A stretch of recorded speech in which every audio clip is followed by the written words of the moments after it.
What a different history the world would have had if the Bible makers, instead of drawing on the great religious documents of their traditions, if instead they had focused on Aristotle and Marcus Aurelius and Epictetus and Cicero and others, if they'd put their documents together out of that, what a different history the world might have had.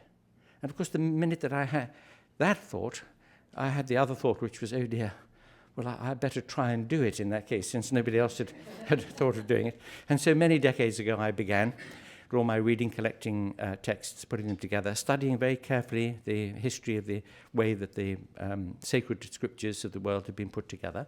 And it's a very interesting process, this, because we think of the holy books as having emerged from great episodes of inspiration on the part of those who had had, as they felt, direct contact, perhaps, with the divine voice.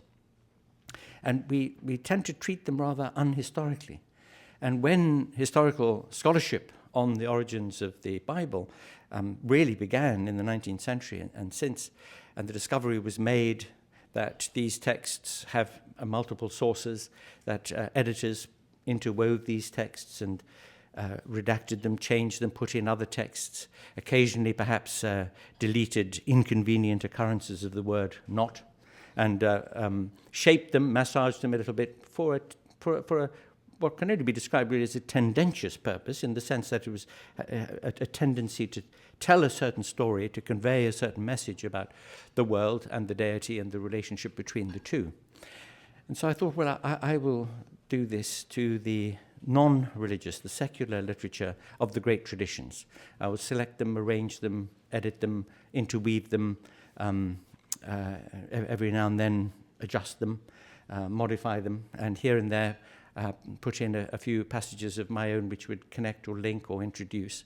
And this, of course, has been taken a very long time, but it's also been the greatest fun. Only imagine editing Aristotle. Oh, I think he should have put it this way. You can just imagine giving yourself license to do that.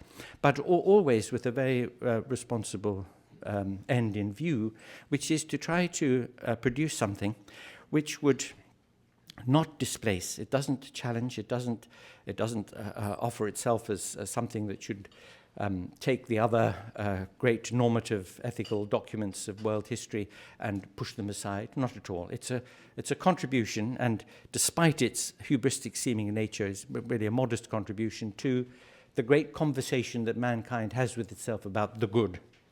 It's a response to what Socrates said. Socrates said, "The unconsidered life is not worth living."